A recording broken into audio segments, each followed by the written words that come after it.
This is my first time I ever have a match. You've ever had a match ever in slap? Yeah. Ever? Yep. First time you ever been hit? First time I've ever been, in this sense, through power slap. Yes. Yeah. Yeah. First time. That's, yeah. Yep. So, all right, I ate that one. No problem. No problem.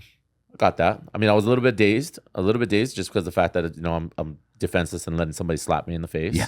I don't get to the part where I'm crazy. So I the Hulk doesn't come out. I don't go crazy. I mean, it's just natural for me to go. I mean, you're getting hit. Yeah. So it's like it's almost common for you to just go crazy. Right. Correct.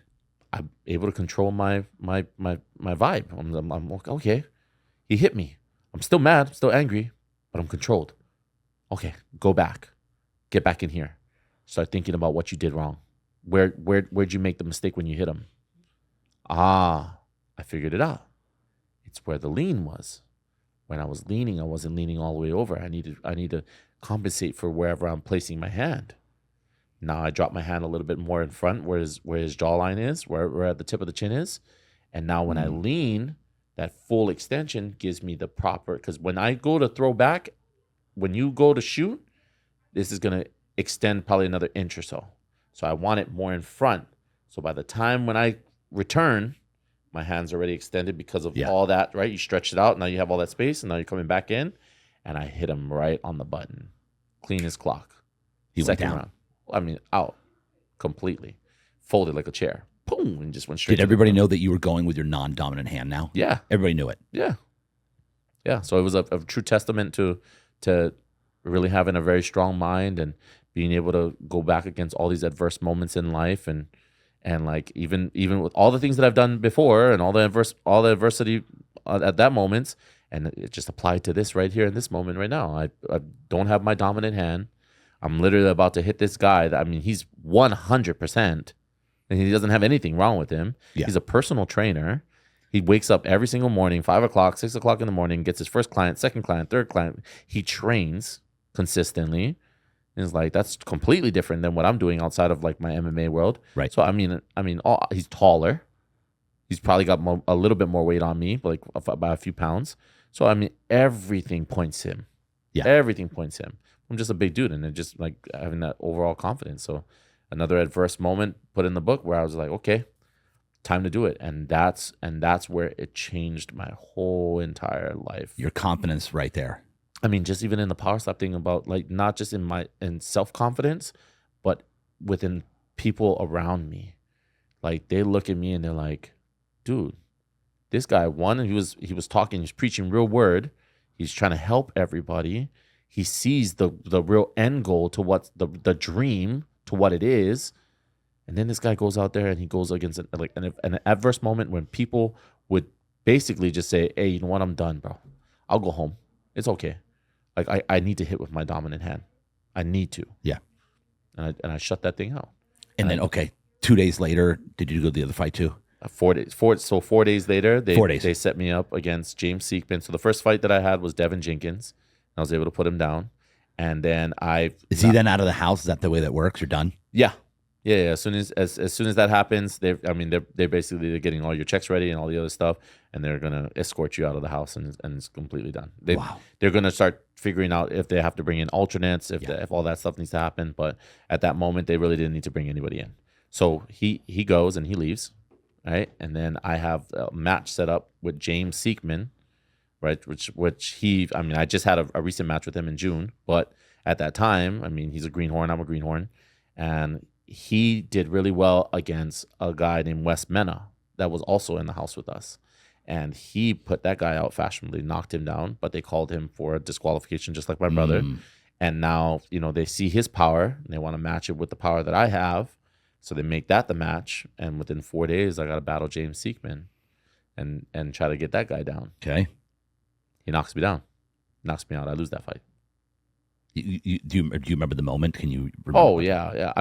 I can remember the build-up to the entire thing because even in that moment, two things Did happened. you go back and forth, or was it the first hit? No. We went back and forth. Yeah. It was second round. Second round. But the build-up to that is that when I hit old boy the first time, with Devin Jenkins in my very first match, I had a reverse Bennett fracture. And I have two hands down, bro. I got this one that's the oblique fracture in this hand.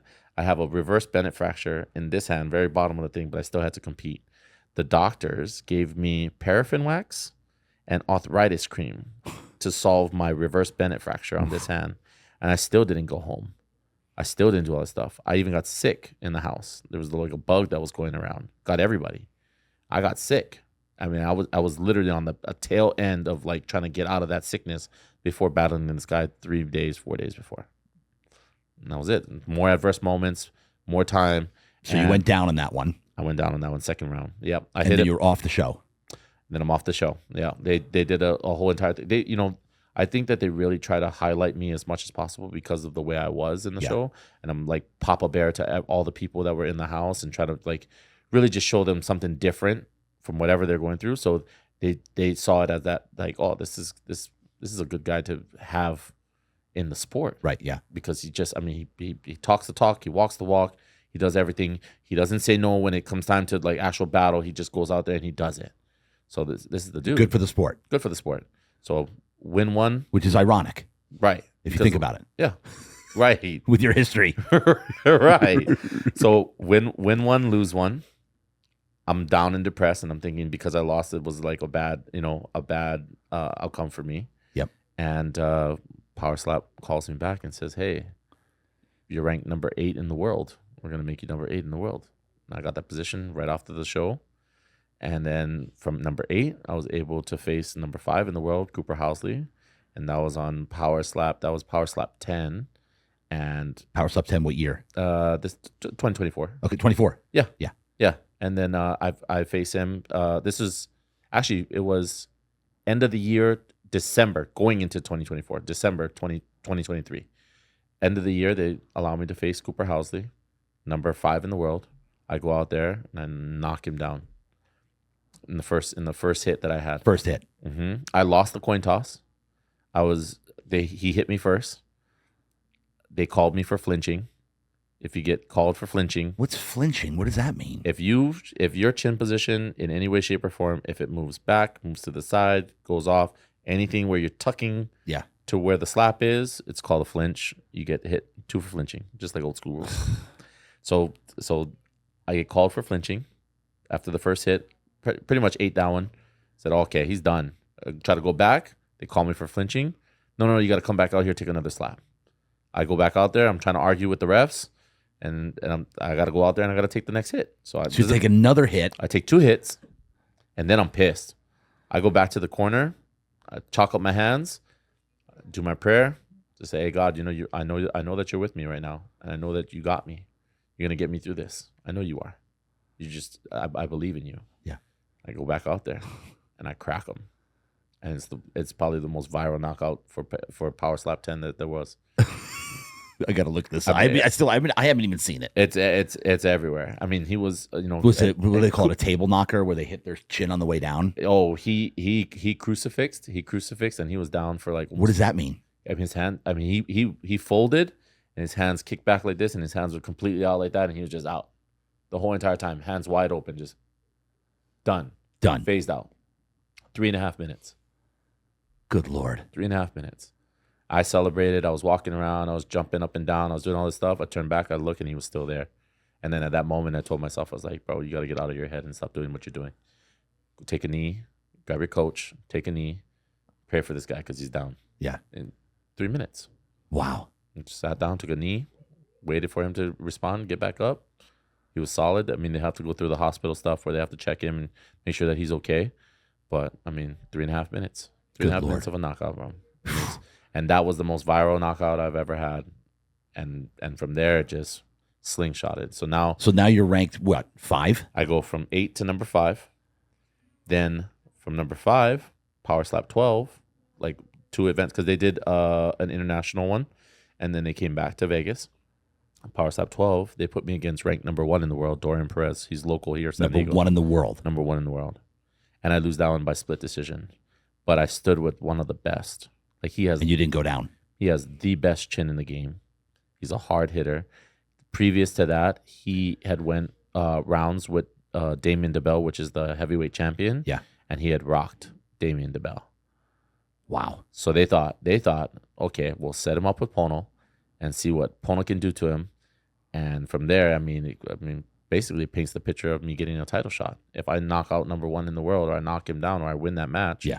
they set me up for the title instead of him going and facing Damien DeBell again for a rematch. And so he won the split decision. He won the split decision. Yeah, like some calls weren't made and all this stuff. You could put that on anything else, but overall, I mean, reality was that I wasn't fully prepared. Lack of sleep. I mean, there's so many things that's going on. There's events that's happening. You got to go to a tailgate party. You have to meet with these people. You have to do pictures and all these other stuff, and like the full media, you know. And I really haven't gotten the grasp of it yet. So while I'm doing all these other things, it's playing into my role of like, oh, okay, well, it's in my head. And then I've got my wife there. I've got other people that I just like that believe in me and what's going on. And they're telling me, bro, you got this. You got this. You're gonna go out there and knock out Dorian Perez, number one in the world, and you're gonna have the title match the next one. People are just feeding into this stuff of telling me how it's gonna be. And I don't even at that moment, because of lack of sleep and everything, I don't even believe it in myself. Yeah.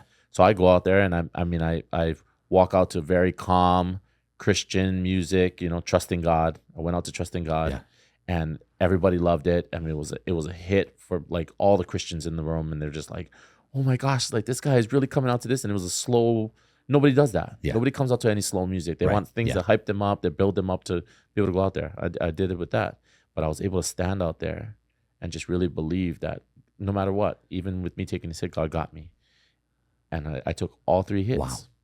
Went through every single one of them, and it didn't look bad. Like I look at it, even though I lost the match, it didn't look bad on me at all. Yeah. Only because the fact that I stood with number one in the world. He's got the best chin, and he just knocked the champion and made him look like it was easy. Yeah. I mean, it only looks good in my favor for this. Oh yeah. So now I face number one, split decision, and then I'm on the back burner, and I'm thinking, man, do I get another chance, another opportunity?